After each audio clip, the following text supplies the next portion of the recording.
الحمد لله حمدا كثيرا طيبا مباركا فيه.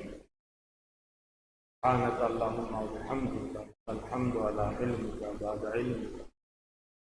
سبحانك اللهم وبحمدك والحمد على عفوك بعد قدرتك. اللهم صل على محمد عبدك ورسولك. صل على المؤمنين والمؤمنات والمسلمين والمسلمات. اما بعد. حضرت صدر محترم، علماء کرام، بھائیوں، بزرگوں اور دوستوں،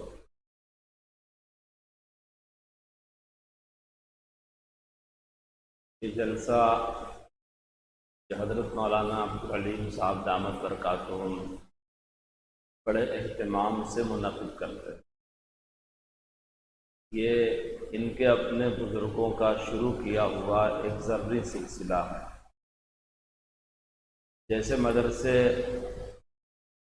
ہم ہندوستانی مسلمانوں کے لیے ریڑھ کی ہڈی کی حیثیت رکھتے ہیں کہ اس میں ہمارے طلباء کو پڑھایا جاتا ہے اور وہ علوم پڑھائے جاتے ہیں جن کی ضرورت قرآن، حدیث، کتاب اور سنت اور دینی زندگی میں پیش آتی ہے۔ ہمارے مدرسے ہمارا ذریعہ معاش بالکل نہیں، بلکہ اس سے ہمارے دین کا تعلق ہے۔ مدرسے ہیں تو اس ملک میں دین باقی۔ جن اکابر نے یہ مدرسے شروع کیے انہی اکابر نے یہ جلسے بھی شروع کیے۔ جیسے یہ بات آسانی سے سمجھ میں آتی ہے کہ مدرسے ہمارے بچوں اور بچیوں کو پڑھانے کے لیے ہیں، ہمارے جوانوں کو پڑھانے کے لیے، اسی طرح یہ جلسے ہمارے پڑھانے کے لیے، یعنی ہم سامعین کے۔ بعض جلسہ 1 گھنٹے کا ہوتا ہے، 1 دن کا ہوتا ہے، 2 روزہ۔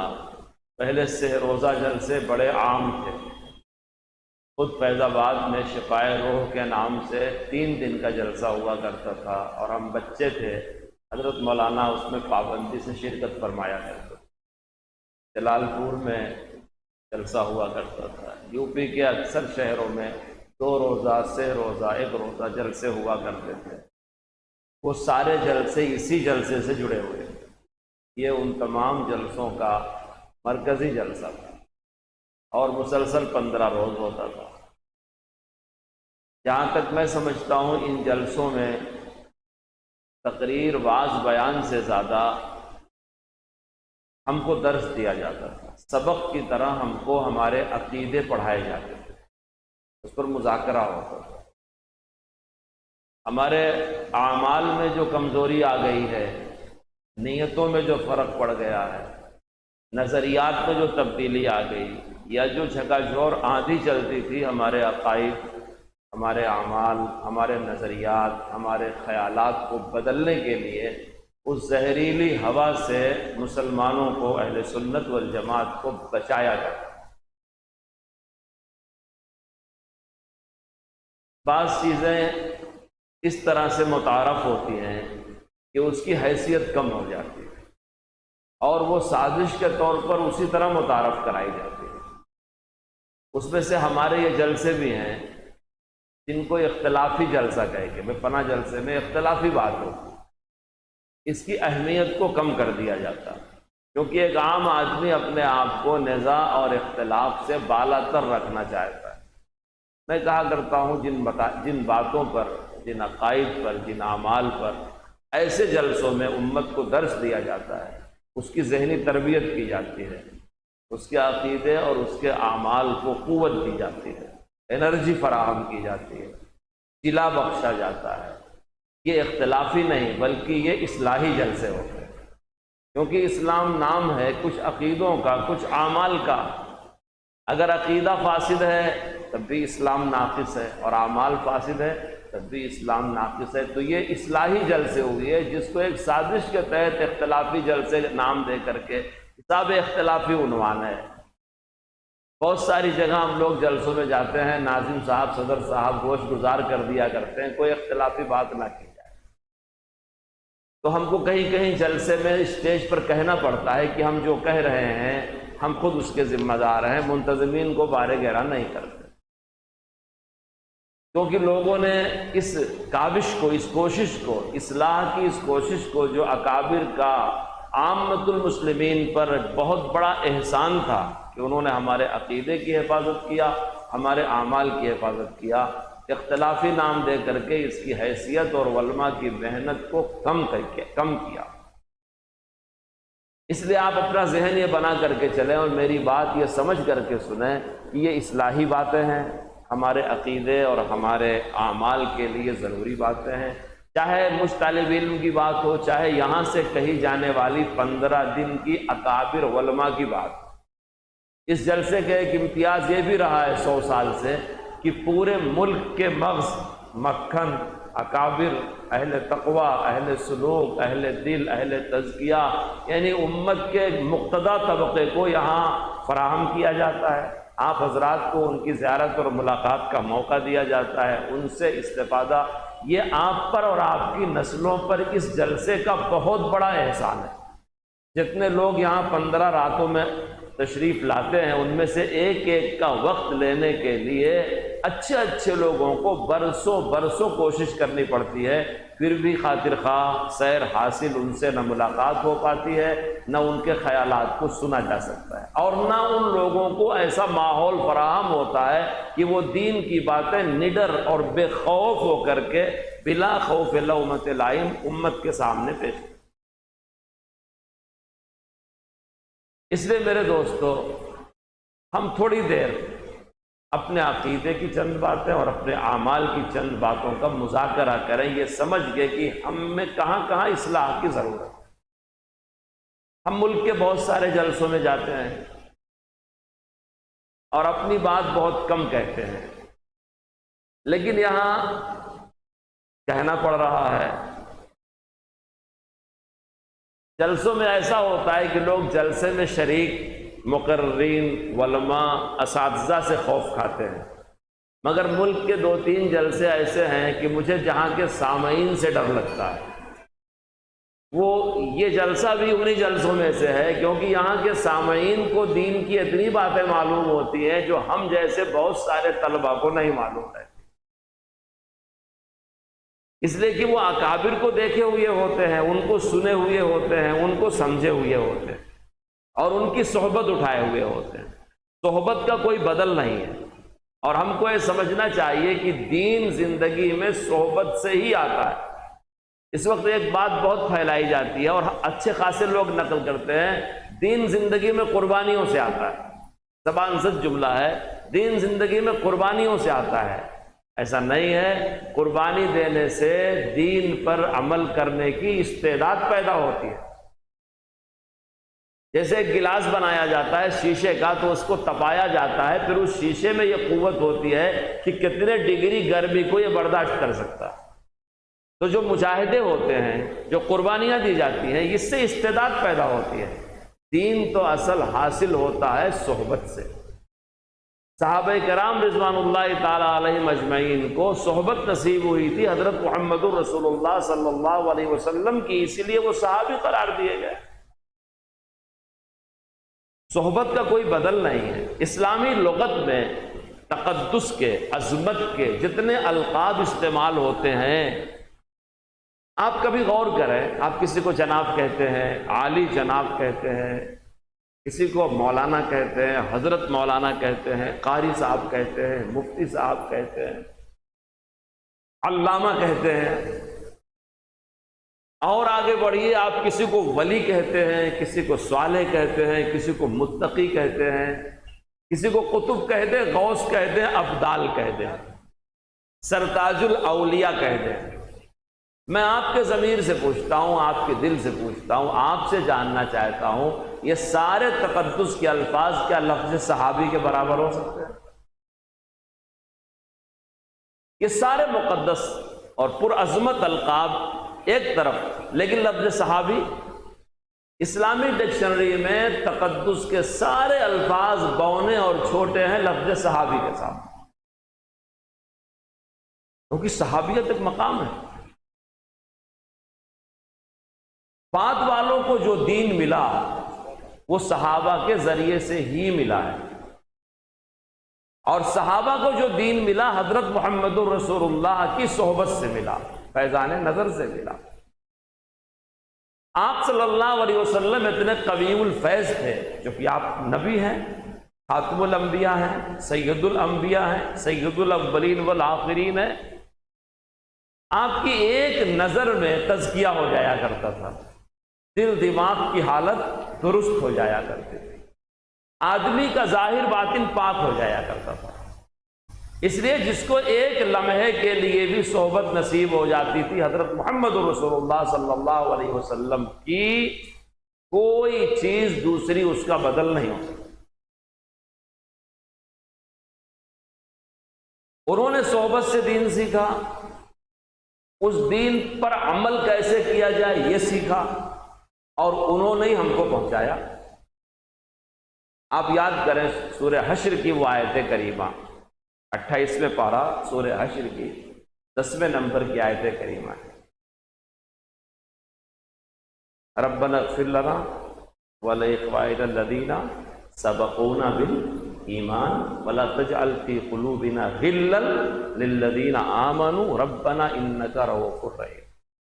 اوپر سے سلسلہ آیت فی کے احکام بیان ہو رہے ہیں، آپ یہاں سن چکے ہوں گے اور بار بار سنا ہوگا، اتنا سنا ہوگا کہ میں کچھ کہوں گا تو آپ اس میں حاشیہ لگا دیں گے۔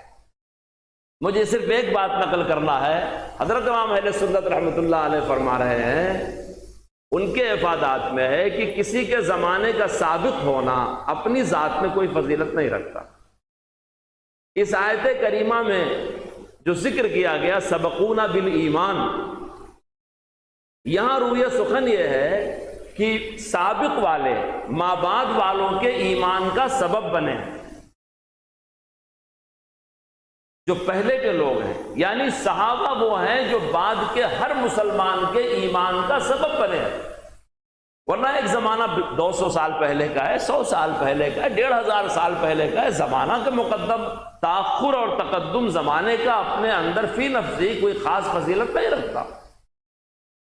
لیکن اس آیت کریمہ میں سبقونا بالایمان جو کہا گیا صحابہ کے بارے میں، اور یہ سکھایا گیا ایمان والے کو، مومن کو، دراصل مہاجرین کا بیان ہوا، انصار کا بیان ہوا، اور مہاجر انصار کے بعد سارے ایمان والوں کا بیان ہوا کہ جو مہاجر بھی نہیں ہے، انصار بھی نہیں ہے، ان کو یہ کرنا چاہیے۔ اگر آپ نے میری اتنی بات غور سے سنی ہو تو آپ کے سمجھ میں یہ بات آسانی سے آ گئی ہوگی کہ ہم اپنے دین کے ہر حصے میں رسول اللہ کے صحابہ کے محتاج ہیں۔ کچھ لوگوں نے پروپیگنڈا کر رکھا ہے، کہتے صحابی کا قول حجت نہیں ہے، صحابی کی فہم حجت نہیں، قول صحابی حجت نیست اور فہم صحابی حجت نیست، فارسی زبان میں کہ صحابی کی بات بھی حجت نہیں، صحابی کی سمجھ بھی حجت نہیں۔ میں کہا کرتا ہوں یہ تو آپ کا عادی اور نارمل جلسہ ہے، کبھی جلسے ایسے بھی ہوتے ہیں کہ اس میں مخالفین کی کثرت بھی ہوتی ہے، جن کا ذہن خراب کیا جا چکا ہوتا ہے اور ان کو سمجھانا پڑتا ہے۔ میں ان سے عرض کرتا ہوں کہ اگر آپ صحابہ کرام کی مقدس جماعت کو چھوڑ دو تو قرآن شریف سے دستبردار ہونا پڑے گا، کیونکہ حضرت رسول اللہ صلی اللہ علیہ وسلم لکھنا نہیں جانتے تھے اور لکھا ہوا پڑھنا بھی نہیں جانتے تھے۔ یہ مضمون قرآن شریف میں بیان کیا گیا، وَلَا تَخُطُّهُ بِيَمِينِكَ إِذًا لَارْتَابَ الْمُبْطِلُونَ۔ میں جو مضمون بیان کر رہا ہوں اس کے دلیل میں قرآن کی آیتیں اور حدیث پاک کے ٹکڑے دانستہ چھوڑتا ہوا آگے بڑھ رہا ہوں، کیونکہ میں یہ سمجھ کے بات کر رہا ہوں کہ میں حضرت مولانا کی خدمت میں سبق سنا رہا ہوں، آپ کو جو فائدہ ہوگا وہ تو ہوگا ہی، لیکن اگر حضرت مجھے دعائیں دے دیں گے اور کہہ دیں گے کہ بھائی تمہاری سمت ٹھیک ہے سوچنے کی، تو یہ میرے لیے بہت بڑی سند ہو۔ اگر صحابہ کرام کو چھوڑ دیں تو پورے قرآن سے دستبردار ہونا پڑتا ہے، کیوں؟ اس لیے کہ صحابی کا ہی لکھا ہوا قرآن شریف، الف لکھنے میں کتنا بڑا ہوگا یہ صحابی رسول کے بغیر نہیں معلوم ہو سکتا۔ کسی بھی زبان کے حروف کو لکھنے کے لیے ایک پیمانہ ہوتا ہے نا، ایک نمونہ ہوتا ہے، کون سا حرف کتنا بڑا لکھا جائے گا، کیسے لکھا جائے گا۔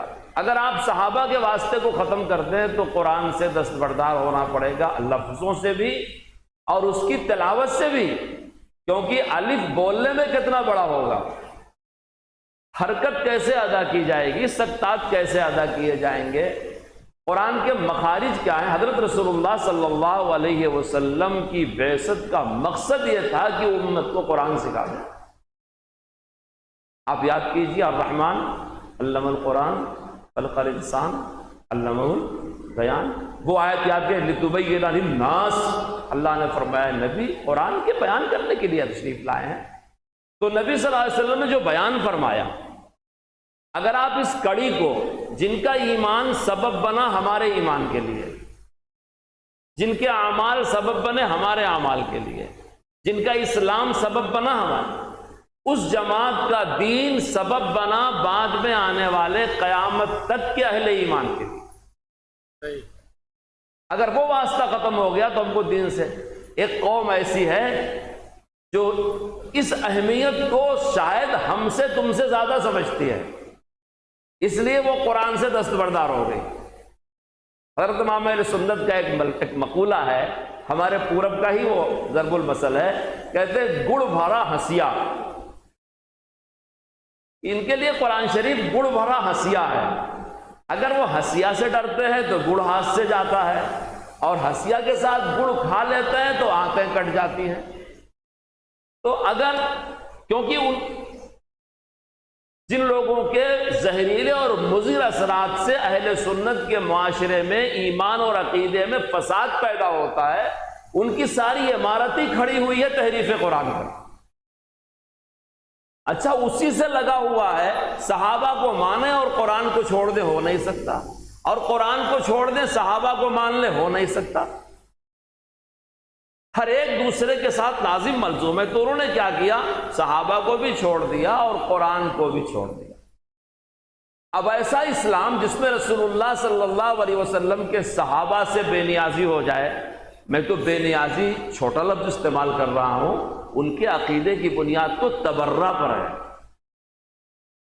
صرف بے نیازی نہیں ہے بلکہ بدگوئی، صحابہ کو برا کہتے ہیں، ان پر غاصب اور خائن ہونے کا الزام لگاتے ہیں۔ ہم میں سے بہت سارے بھولے بھیا کیا ہیں، جب وہ تبرہ کرتے ہیں، جب وہ ان پر الزام لگاتے ہیں، جب ان کو سب و شتم کرتے ہیں۔ میں مدرسے کا طالب علم ہوں، اگر میں غلطی نہیں کر رہا ہوں، کچھ کہہ رہا ہوں تو یہ علماء میری گرفت کر سکتے ہیں۔ عربی زبان میں گالی کے لیے شتم کا لفظ ہے، کسی کو گالی دینا، اور نامناسب بات کے لیے عربی لغت میں سب کا لفظ استعمال ہوتا ہے۔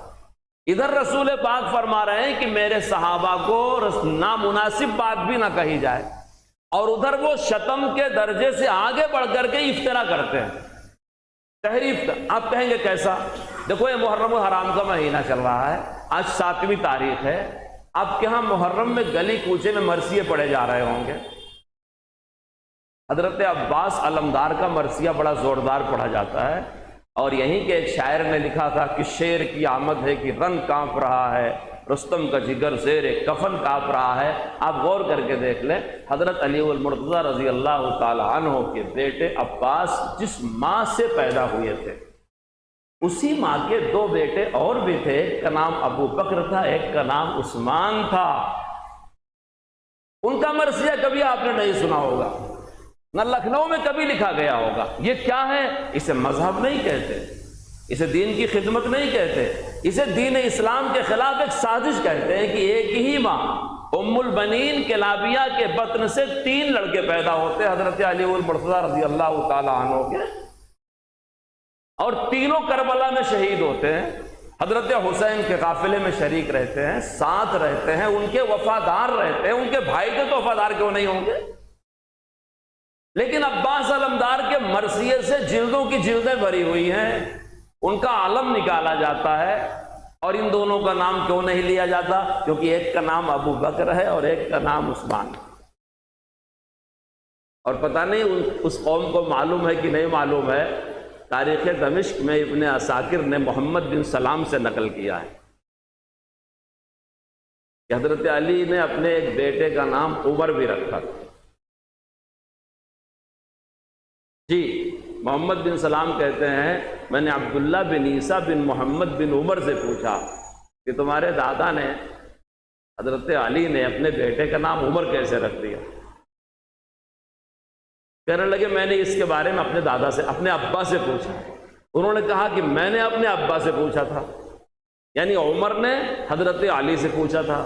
عمر بیٹے ہوئے اور علی ابن ابی طالب والد ہوئے کہ میرا نام عمر کیوں رکھا گیا؟ فرمایا جب عمر بن خطاب رضی اللہ تعالیٰ عنہ خلیفہ بنے تو اس کے بعد تمہاری پیدائش ہوئی، تو میں نے جا کے حضرت عمر کو بتایا کہ میرے گھر میں لڑکا پیدا ہوا ہے، تو فرمایا اسے مجھے دے دو، گود لے لیا۔ حضرت عمر نے ان کا نام عمر رکھا اور اپنا غلام مورق ان کی خدمت کے لیے پیش کیا۔ یہ تاریخ دمشق میں لکھا ہوا۔ میں ایسی باتیں آپ کو سناؤں گا تو بہت ساری سنا سکتا ہوں۔ میں کہتا ہوں کیا یہ انصاف ہے؟ جس کا نام عمر ہے اس کا مرثیہ کیوں نہیں پڑھا جا رہا ہے؟ اس کے فضائل پہ آج تک کوئی کتاب لکھنؤ میں کیوں نہیں لکھی گئی؟ جس کا نام ابو بکر ہے اس کا مرثیہ کیوں نہیں پڑھا جا رہا ہے؟ اسی سرزمین کربلا میں وہ بھی تو شہید ہوئے ہیں۔ جن کا نام عثمان ہے ان کے بارے میں ان کا ذکر خیر کیوں نہیں کیا جا رہا ہے؟ آپ کے ذہن میں ایک بات ڈال رہا ہوں کہ یہ ایک سازش ہے۔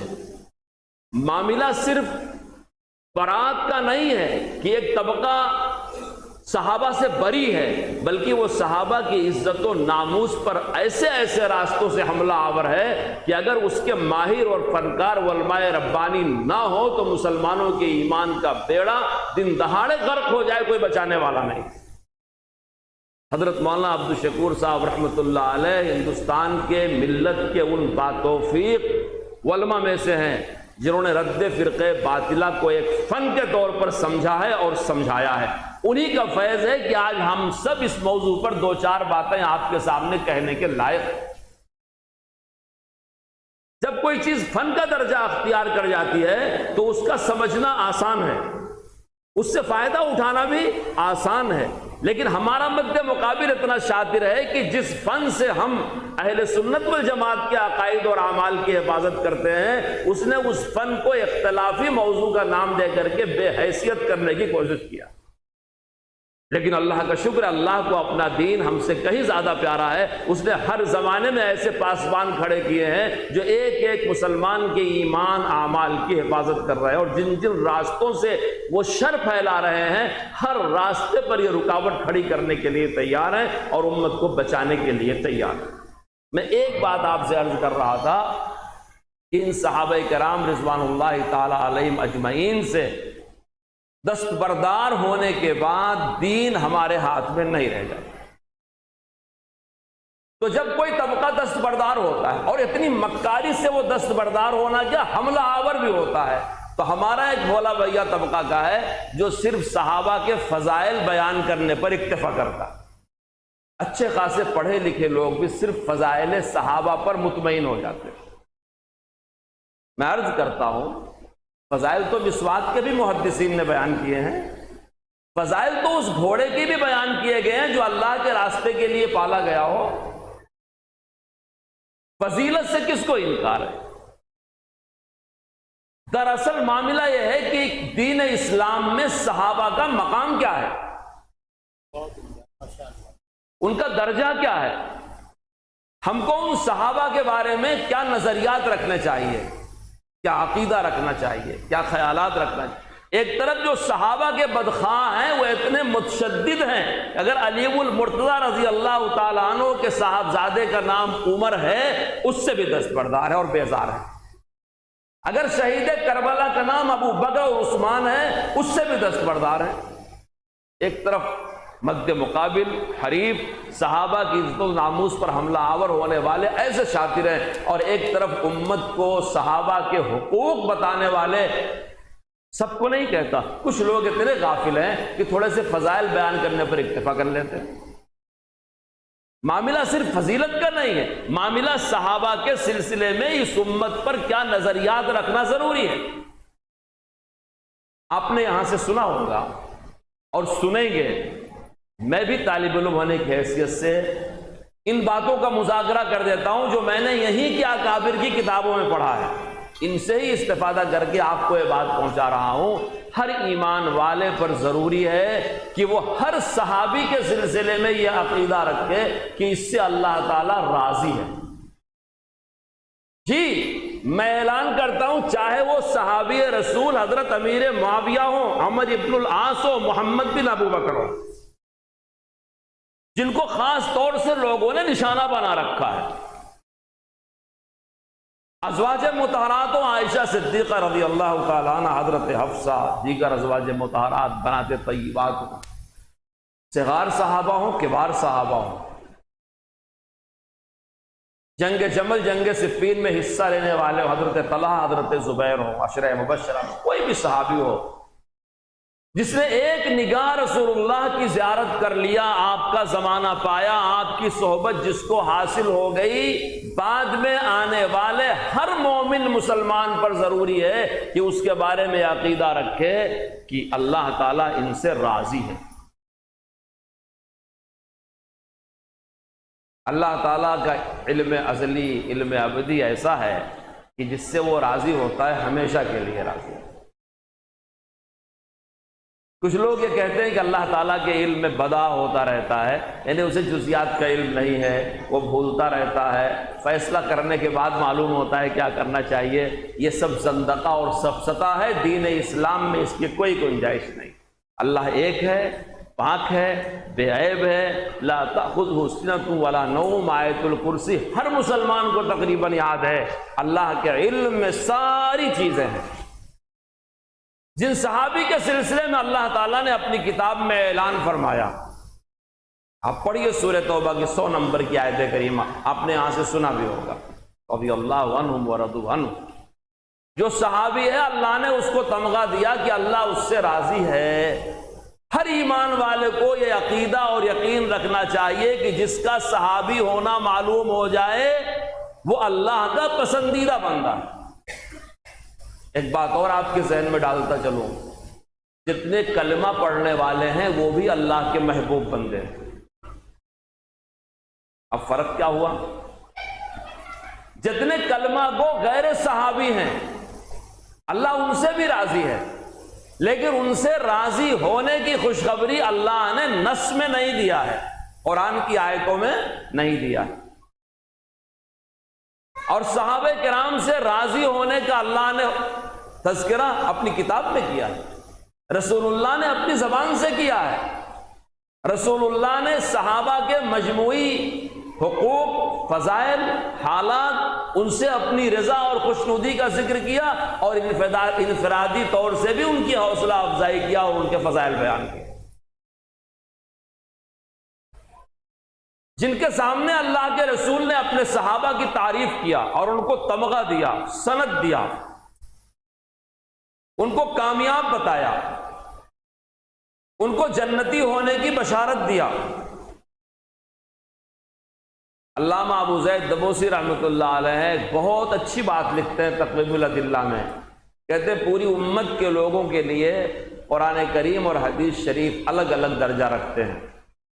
حقیقت بات ہے، سارے علماء یہی جانتے ہیں، پہلے کتاب اللہ کا درجہ ہے، پھر حدیث رسول اللہ کا درجہ ہے، مگر وہ علامہ ہیں، بہت بڑی بات تقریب الادلہ میں علماء اٹھا کر کے دیکھ لیں، فرماتے ہیں کہ صحابی وہ ہیں من فیہ رسول اللہ صلی اللہ علیہ وسلم، اللہ کے رسول کے منہ سے وہ بات سنی ہے، جو بات جس صحابی نے رسول اللہ کی زبان سے سنی ہے وہ بات اس صحابی کے لیے ویسی ہی قطعی ہے جیسے کتاب اللہ قطعی۔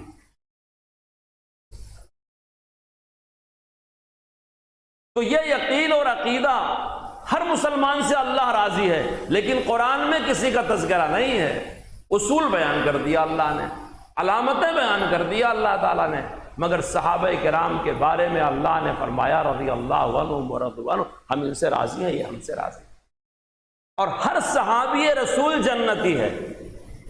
میں نے ابھی آپ کے سامنے سورہ حشر کی جو آیت پڑھی ہے، ربنا اغفر لنا ولاخواننا الذین سبقونا بالایمان، اللہ ہم کو معاف فرما، ہمارے ان بھائیوں کو جو ہم سے پہلے دنیا سے چلے گئے۔ امام اہل سنت رحمۃ اللہ علیہ فرماتے ہیں کہ ہاں ان کے لیے بھی استغفار کر رہے، اس کا مطلب یہ ہے کہ صحابہ سے بھی خطا قصور ہو سکتے ہیں۔ اگر کوئی صحابہ کو نبی کی طرح معصوم بیان کرتا ہے، اس نے اسلام کو نہیں سمجھا۔ یاد رکھو صحابہ کرام سے نمازیں معاف نہیں ہے، کسی کی نماز قضا ہوگی اسے ادا کرنا پڑے گا، اگر ان پر زکوٰۃ فرض ہے دینا پڑے گا، ان سے حدود و تعزیرات بھی معاف نہیں ہیں، اسلام کا جو قانون ہے ان پر نافذ ہوگا۔ ان تمام باتوں کے باوجود ان کا خصوصی درجہ ہے، وہی مقام صحابہ ہے۔ صحابی صحابی ہے، اگر ایسی باتوں کا اس سے ارتکاب ہو جاتا ہے جس کو قرآن اور حدیث کی زبان میں خطا اور قصور کہا جاتا ہے، پھر بھی اس کی صحابیت پر کوئی اثر نہیں پڑتا، جو اسے مقام اور منصب حاصل ہے۔ کیوں؟ اس لیے کہ اللہ نے اس کی معافی کا اعلان کر رکھا ہے، اور ہر صحابی جنتی ہے۔ کلمہ پڑھنے والا ہر مسلمان بھی جنتی ہے، صحابی بھی جنتی ہے۔ ہر مسلمان کے بارے میں حسن ظن رکھنا چاہیے، مگر صحابہ کے بارے میں یہ خبر اللہ نے دیا، اللہ کے رسول نے دیا۔ اللہ کی بات سچی، رسول اللہ کی بات سچی۔ ابن تیمیہ رحمۃ اللہ علیہ نے ایک بڑی اچھی بات لکھی ہے کہ ہر ایمان والے کے بارے میں حسن ظن رکھنا چاہیے کہ وہ نیک ہے اور اس کی مغفرت ہوگی اور وہ جنت میں داخل ہوگا۔ پھر آگے شکوہ کیا ہے کہ بہت سارے لوگ ایسے ہیں جو اصحاب رسول سے بدگمانی قائم کیے ہوئے، جیسے اللہ نے قرآن کریم میں نماز کا حکم دیا، روزے کا حکم دیا، زکوٰۃ کا حکم دیا، حج کا حکم دیا۔ ان ساری چیزوں کو ماننا مسلمان کے لیے ضروری ہے۔ ایسے اللہ نے اپنی کتاب میں، رسول اللہ نے اپنی زبان سے صحابہ کے مقام کو بتلایا، اس کو ماننا بھی مسلمان کے لیے ضروری ہے۔ کوئی اگر ضدی ہو کہے کہ اقیم الصلاۃ کے بعد میرا نام دکھاؤ تب میں نماز پڑھوں گا، آتوا الزکوٰۃ کے بعد میرا نام دکھاؤ تب میں زکوٰۃ ادا کروں گا، اتم الحج والعمرۃ للہ کے بعد میرا نام دکھاؤ تب میں حج عمرہ کروں گا۔ اللہ تعالیٰ نے عام حکم دے دیا، جو صاحب ایمان ہے نماز پڑھے گا، بے ایمان پر نماز فرض نہیں ہے۔ اس لیے فقہا لکھتے ہیں عاقل بالغ مسلمان ہونا شرط ہے نماز، روزہ، حج اور زکوٰۃ کے لیے۔ صحابہ کے سلسلے میں یہ حسن اعتقاد، ان کے حقوق کی معرفت، ان کے سلسلے میں یہ نظریہ رکھنا کہ وہ اللہ کی طرف سے بخشے بخشائے ہیں، یہ بھی اہل ایمان پر فرض ہے۔ وہ جنتی ہیں یہ ماننا، یہ بھی اہل ایمان پر فرض ہے۔ اور دین کے سلسلے میں وہی معیار ہے، اس کا ماننا بھی اہل ایمان پر فرض ہے۔ ان ساری باتوں کو ملا کر کے ایک اصطلاحی لفظ مستعمل ہوا، اصطلاح ہوا کرتی ہے کہ صحابہ سارے کے سارے عادل ہیں۔ غیر صحابی جو عادل ہے، ہو سکتا ہے کبھی اس سے کوئی کام خلاف مروت ہو جائے، خلاف عدالت ہو جائے، لیکن صحابہ کی عدالت ایسی نہیں ہے۔ وہ ایسے عادل ہیں کہ ان کی عدالت کو کوئی چیز مجروح نہیں کر سکتی۔ اگر انہوں نے بعض پر ہتھیار اٹھایا، جب بھی ان کی عدالت کو وہ چیز مجروح نہیں کر سکتی۔ جیسے نماز پڑھنا، روزہ رکھنا، زکوٰۃ دینا، حج کرنا ایک نیک کام ہے، عام مسلمان بھی کرتے ہیں، لیکن جب یہی کام کوئی صحابی کرتا ہے تو نماز کا درجہ بڑھ جاتا ہے، کیونکہ وہ صحابی کی نماز ہے۔ جب یہی حج کوئی صحابی کرتا ہے، اس کا درجہ، اس لیے کہ وہ صحابی کا حج ہے۔ اور یہ میں نہیں کہہ رہا ہوں، حدیث شریف کی 4 حدیث کی کتابیں ہیں، بخاری، مسلم، ترمذی، ابو داؤد، چاروں میں روایت ابو سعید خدری رضی اللہ تعالیٰ عنہ سے مروی ہے کہ رسول اللہ نے فرمایا میرے صحابہ کو برا نہ کہو، اگر تم میں سے کوئی احد پہاڑ کے برابر سونا خیرات کرے تو میرے صحابہ کے ایک مد اور آدھے مد کے برابر نہیں پہنچ۔ اب اگر کوئی آدمی صحابی کے مقام کو نماز سے ناپتا ہے، کسی کی عمر 100 سال ہو گئی اور ایک صحابی نے اسلام لانے کے بعد چند سال کی زندگی پائی، کسی مسلمان کے دماغ میں خط ہے، وہ کہتا ہے فلاں صحابی نے 5 سال نماز پڑھی تھی، میں تو 55 سال سے نمازی ہوں۔ ابو بکر صدیق نے اتنے حج کیا اور میں تو اتنا حاجی اور اتنا عمرہ کیے ہوئے ہوں۔ اگر خب سوار ہوتا ہے، کہیں گے اللہ کے بندے، صحابیت کے ساتھ جو نماز لگ گئی، جو روزہ لگ گیا، جو حج لگ گیا، جو زکوٰۃ، اس کا درجہ بدل گیا۔ اب دوسری طرف آپ آئیے، صحابی ہونے کے ساتھ جو چیزیں لگ جاتی ہیں اس کے باوجود ان کی عدالت پر فرق نہیں پڑتا۔ صحابی ہیں، کبھی نماز چھوٹ سکتی ہے، صحابی ہیں، کبھی ان سے خطا اجتہادی ہو سکتی ہے، لیکن ان کی شان صحابیت پر کوئی اس سے فرق نہیں پڑ سکتا۔ یہ اسلامی عقائد اور اسلامی حقائق ہیں۔ ایک مسلمان کو صحابہ کرام کے بارے میں یہ نظریہ، یہ یقین، یہ عقیدہ رکھنا چاہیے۔ بہت سارے لوگ کہتے ہیں قرآن کریم، اتنی ساری آیتیں قرآن کریم کی تلاوت کرنے اور پڑھنے کے بعد بھی وہ کہتے ہیں قرآن کریم میں دکھاؤ کہ لکھاؤ خلفائے راشدین برحق ہیں، لکھا ہوا ہو کہ صحابہ کی جماعت برحق ہے۔ میرے دوستو، عقیدے کا ایک اصول ہے، جو چیز قطعی ثبوت ہوتی ہے، قطعی دلالت ہوتی ہے، اس سے فرائض ثابت ہوتے ہیں، اس سے ہی اسلام کے عقائد بھی ثابت ہوتے ہیں۔ لیکن صحابہ کرام نے قرآن کی آیت سن کر کے، رسول اللہ کی باتیں سن کر کے جو نظریہ قائم کر لیا، جو یقین قائم کر لیا، جو عقیدہ قائم کر لیا، جو رویہ اختیار کر لیا، وہ بھی سند اور حجت ہے۔ ہر صحابی دوسرے صحابی کو عادل سمجھتا ہے۔ عدالت صحابہ تواتر امت سے ثابت ہے۔ یہ سارے نصوص اس کے مؤید ہیں، کیونکہ اگر آپ اسی بنیاد کو ڈھا دیں گے جس بنیاد پر یہ اسلام کھڑا ہوا ہے، اور اس بنیاد کو چھوڑنے کے بعد پھر آپ یہ چاہیں کہ آپ صحیح اسلام پر عمل کر لے جائیں صحابہ سے آزاد ہو کر کے، بلکہ ان کے معاند اور مخالف اور ان پر تنقید کر کے، یہ ناممکن ہے۔ رسول اللہ صلی اللہ علیہ وسلم کی زندگی کا صحابہ ایک اٹوٹ حصہ ہیں۔ کبھی بھی رسول پاک کی زندگی کو صحابی سے الگ نہیں کیا جا سکتا۔ آپ ایک عام سی بات دیکھو، حضرت رسول اللہ صلی اللہ علیہ وسلم نے نکاح فرمایا، ازواج مطہرات آپ کی زندگی کا حصہ ہوئی کہ نہیں ہوئی؟ حضرت رسول اللہ صلی اللہ علیہ وسلم کے گھر میں 4 بیٹیاں تولد ہوئیں، وہ آپ کی زندگی کا حصہ ہوئی کہ نہیں ہوئی؟ لکھنؤ والے تو بڑے ادا سے کہتے ہیں رسول پاک کی اکلوتی بیٹی۔ اس کتاب میں پڑھا اکلوتی میں رسول پاک صلی اللہ علیہ وسلم کی 4 بیٹیاں تھیں۔ حضرت رسول اللہ صلی اللہ علیہ وسلم کو دودھ پلانے والی 4 خواتین حضرت رسول اللہ صلی اللہ علیہ وسلم نے پرورش کیا۔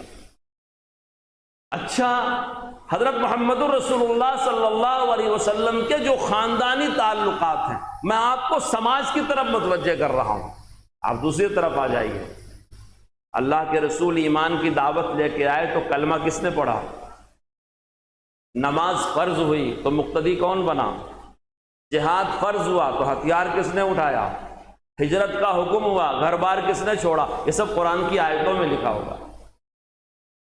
اس لیے نبی پاک صلی اللہ علیہ وسلم کو صحابی رسول سے الگ کر کے نہیں سمجھا جا سکتا۔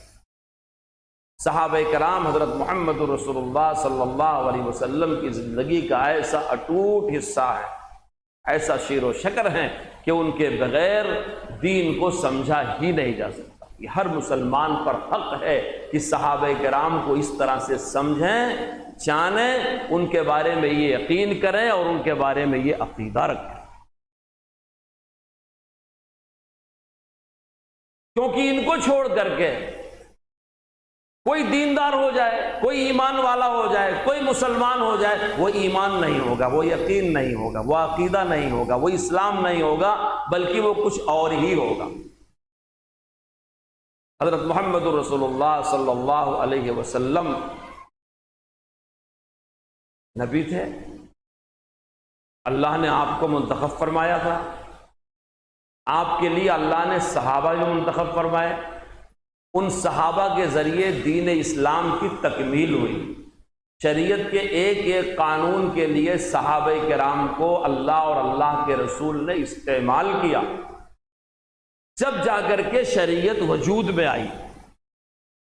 صحابی کے بغیر شریعت کا یہ نقشہ، قرآن کریم کا یہ نقشہ، رسول اللہ کی سنتوں کا یہ نقشہ پیش ہی نہیں کیا جا سکتا۔ یہ حق ہے جو ہر امتی کو صحابہ کرام کو ادا کرنا چاہیے، ان کو سمجھنا چاہیے۔ بات صرف فضیلت کی نہیں ہے کہ صحابہ کرام کی بڑی فضیلت ہے اور صحابہ کرام بڑے نمازی تھے اور بڑے دیندار تھے۔ دنیا میں ایک طریقہ یہ بھی ہے کہ لوگ دیکھتے ہیں کہ فلاں آدمی میں بڑی نیکیاں ہیں، بڑا اچھا ہے، اس کا ایک درجہ بنا دیتے ہیں، بڑا بھلا آدمی ہے۔ کسی آدمی میں برائیاں ہوئی تو کہہ دیتے ہیں یہ بڑا برا آدمی ہے۔ کسی زندگی میں بھلائیاں بڑھ گئیں اسے بہت اچھا کہہ دیتے ہیں، اور کسی کی زندگی میں برائیاں بڑھ گئیں اسے بہت برا کہہ دیتے ہیں۔ لیکن کبھی آپ غور کرو، بھلے آدمی کی زندگی میں بھی کچھ برائی ہوتی ہے اور برے آدمی کی زندگی میں بھی کچھ بھلائی ہوتی ہے، مگر یہ درجہ بندی دنیا والے کرتے ہیں۔ صحابہ کرام کو معیار حق اللہ نے کہا، اللہ کے رسول نے کہا۔ صحابہ عادل ہیں، اللہ نے کہا، اللہ کے رسول نے کہا، قرآن کی آیتوں نے کہا۔ ان کے سلسلے میں ہمارا قرآن کریم کا مطالبہ ہے کہ ہم صحابہ کو یہ سمجھیں کہ اللہ ان سے راضی ہے۔ قرآن کا یہ مطالبہ ہے کہ ہم صحابہ کو یہ مانیں کہ وہ جنتی ہیں۔ قرآن کا مطالبہ ہے کہ ہم صحابہ کو یہ مانیں کہ وہ سچے ہیں، عادل ہیں، معیار حق ہیں۔ قرآن کا یہ مطالبہ ہے کہ ہم صحابہ کو یہ مانیں کہ ان کا اسلام ہمارے اسلام کا سبب ہے، ان کی وجہ سے ہی ہم کو اسلام پہنچا ہے، اور وہی اسلام ہم تک پہنچانے والے، اور جیسا انہوں نے پہنچایا ہے وہی اسلام سچا ہے۔ یہ قرآن کریم کا مطالبہ ہم سے ہے، یہ حدیث شریف کا مطالبہ ہم سے ہے۔ بہت سے لوگ تاریخ کی کتابیں پڑھتے ہیں، تاریخ کتابیں پڑھتے ہیں، اس میں اگر کہیں کوئی بات ملتی ہے، صحابہ کے زندگیوں کے آپس کے اختلافات ملتے ہیں تو اسے لے کے اڑ جاتے ہیں، اور اچھے خاصے لوگوں کو اس میں دھوکہ لگتا ہے، پڑھے لکھے لوگوں کو۔ میرے دوستو، اسلام نام ہے عقیدے اور اعمال کا، اس کا ماخذ قرآن کی آیتیں ہیں، رسول اللہ کی سنتیں ہیں، ابن اسیر کی لکھی ہوئی کتاب نہیں ہے، کسی مورخ کی لکھی ہوئی کتاب نہیں ہے۔ بڑے سے بڑا کوئی مورخ ہو، تاریخ کے اصول پہ لکھی جاتی ہے۔ صحابہ سے حسن ظن رکھنا یہ نصوص کا مطالبہ ہے، اور صحابہ کی بعض باتیں جو گشت کرتی ہوئی آئیں، اخباری بیان جیسی، خبروں جیسی، تاریخی کتابوں جیسی، کیسے نادان لوگ ہیں، ان کو علم مس کر کے بھی نہیں گزرا ہے کہ عقیدے کا ماخذ تاریخ کو سمجھتے ہیں۔ جس زمانے میں مصنفین وہ کتابیں لکھ رہے ہوں گے، آج بہت سارے پروفیسر کہے جانے والے، سمجھدار کہے جانے والے، صحافی کہے جانے والے، لکھنے پڑھنے والے لوگ، کالم نگار، یہ کہتے ہیں صاحب یہ بات تو حوالے میں لکھی ہوئی، یہ بات تو حوالے میں لکھی ہوئی ہے۔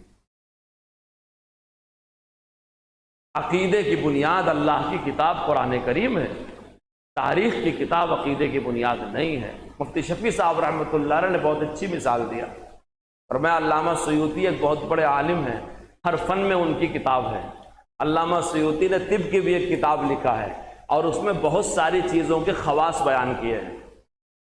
انسان کے فضلات ہیں، انسان کے جسم سے پیشاب خارج ہوتا ہے، بہت سے جانور ہیں، بہت سی چیزیں ہیں، اس کے خواص۔ اب کوئی آدمی سیوطی رحمۃ اللہ علیہ کے طب کی کتاب پڑھ کر کے دلیل لینا شروع کرے کہ اس میں علامہ سیوطی نے فلاں حرام جانور کے بارے میں ایک خواص بیان کر دیا ہے، لہٰذا اس کتاب میں اس کا بیان کرنے کی وجہ سے وہ جانور حلال ہو گیا، کہتے وہ بہت نادانی ہوگا۔ تاریخ کا اپنا ایک درجہ ہے، تاریخ ہمارے عقیدے کی بنیاد نہیں۔ ہم قرآن پڑھتے ہیں، ہم صحابہ کو اولئک هم الصادقون کہتے ہیں، ہم قرآن پڑھتے ہیں، ہم صحابہ کو اولئک هم المفلحون کہتے ہیں، ہم قرآن پڑھتے ہیں، ہم صحابہ کو اولئک هم المؤمنون حقا کہتے ہیں، سارے فضائل بھرے پڑے۔ ان عقیدوں کا ماخذ اللہ کی کتاب ہے، اور اگر آپس میں کوئی بات کسی صحابی کے آپسی اختلاف کی، خاندانی چپکلش کی، کسی اور معاملے، کسی تاریخ کی کتاب میں لکھا ہوا ہے تو ہمارے عقیدے کا ماخذ نہیں ہے۔ میں نے ابھی آپ سے عرض کیا کہ ان چیزوں کے باوجود بھی شان صحابیت مسلم ہے، آپ کو یہ پیمانہ رکھنا ہوگا۔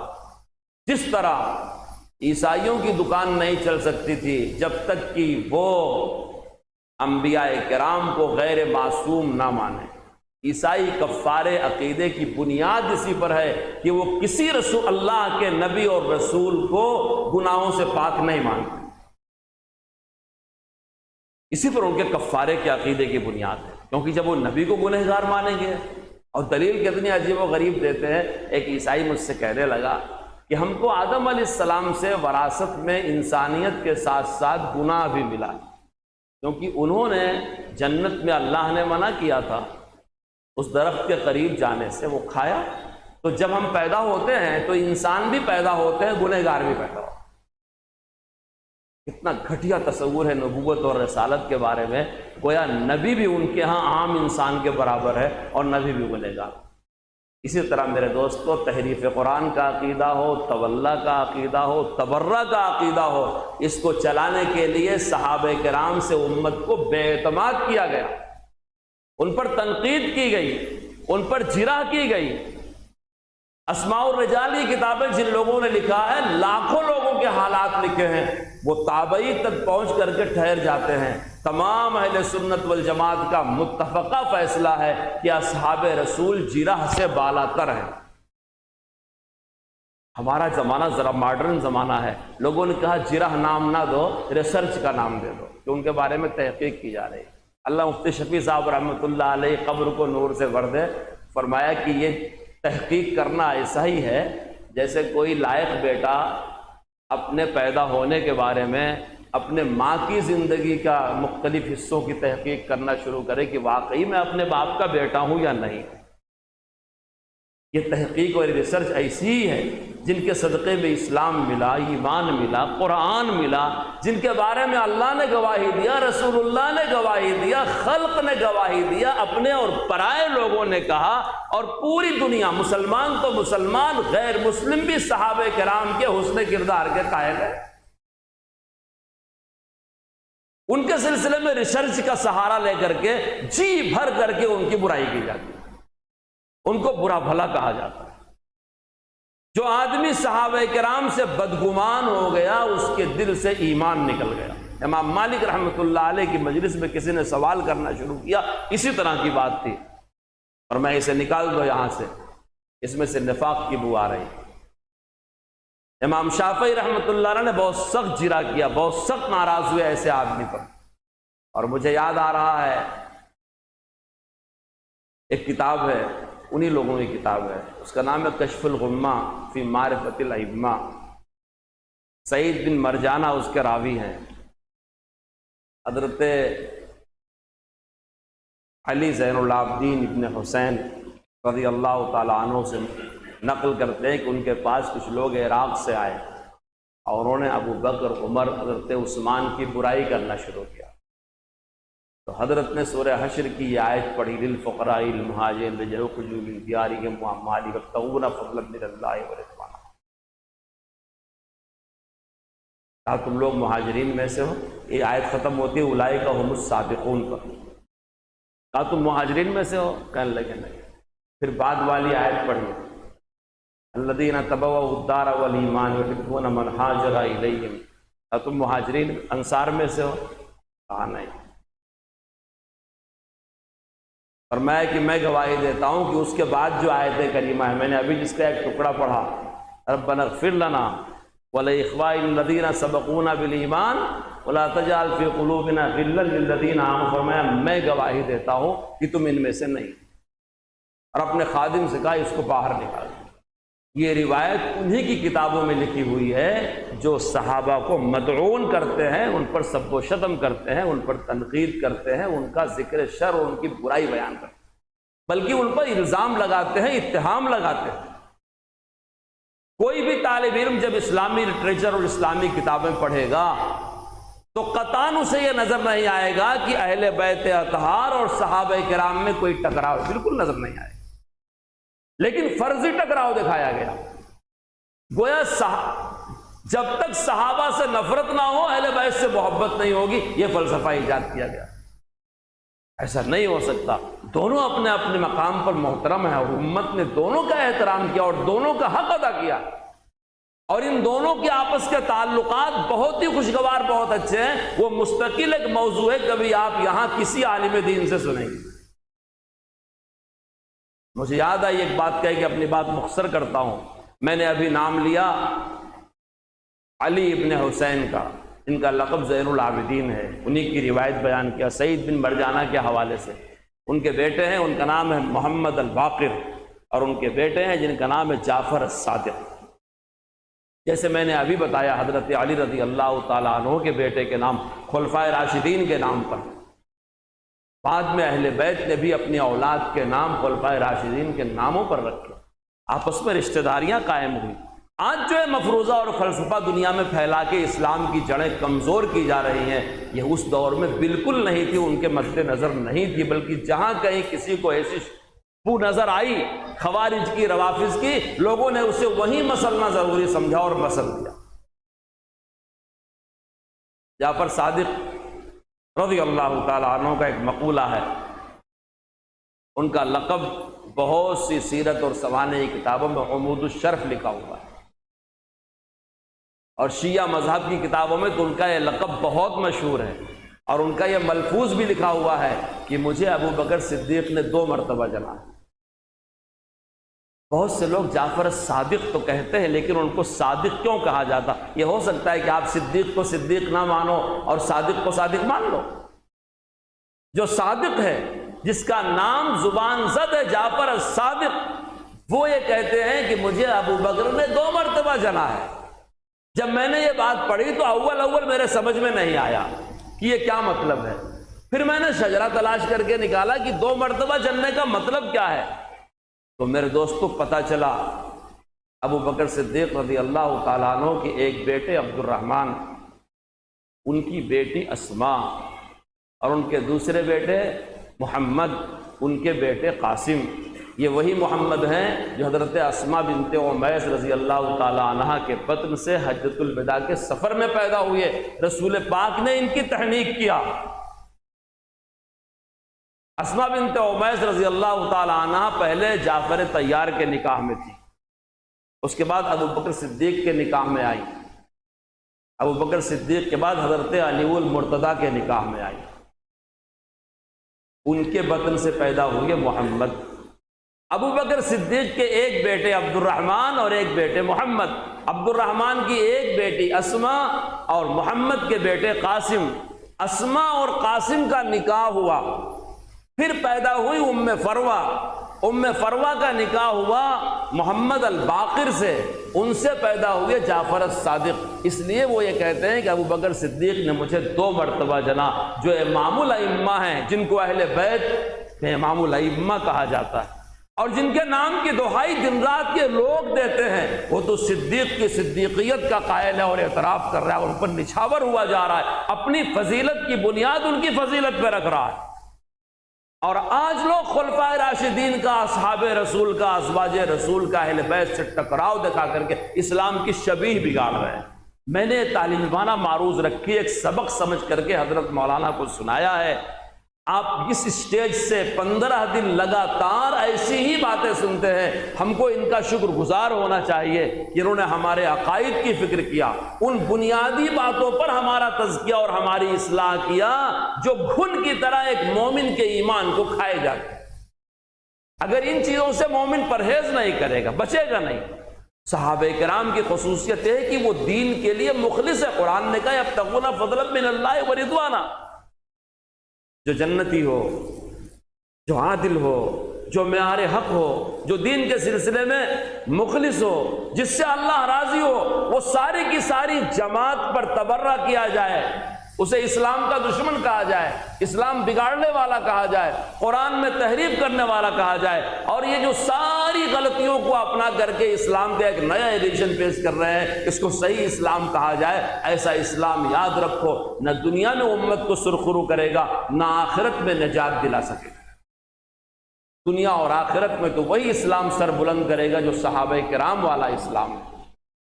ان کے باغیوں، ان کے دشمنوں والا اسلام ہم کو رسوا اور ذلیل اور جہنم رسید تو کر سکتا ہے، نہ دنیا میں ہدایت دے سکتا، نہ آخرت میں کامیاب کر سکتا ہے۔ اللہ تعالیٰ سے دعا کرنی چاہیے کہ اللہ تعالیٰ ایسے تمام داخلی خارجی فتنے سے ہماری حفاظت فرمائے، ایسی تمام جانی نہ انجانی باتوں سے ہماری حفاظت فرمائے جو ہماری ایمان اور اعمال کو نقصان پہنچانے والی ہوں۔ اللہ مجھے بھی توفیق عطا فرمائے، آپ کو بھی توفیق عطا فرمائے، ان اکابر کا سایہ صحت سلامتی کے ساتھ دیر تک قائم رکھے۔ اس اسٹیج سے 104 سال سے جتنے لوگوں نے دین کی باتیں کہیں اور امت کی خدمت کیا، اللہ ان کی قبروں کو نور سے بھر دے۔ آج بھی جو اس کا اہتمام کر رہے ہیں، اللہ ان کا سایہ دیر تک سلامت رکھے، ہم کو ان کی قدر کرنے کی توفیق عطا فرمائے، آمین۔ وآخر الدعوانا الحمدللہ۔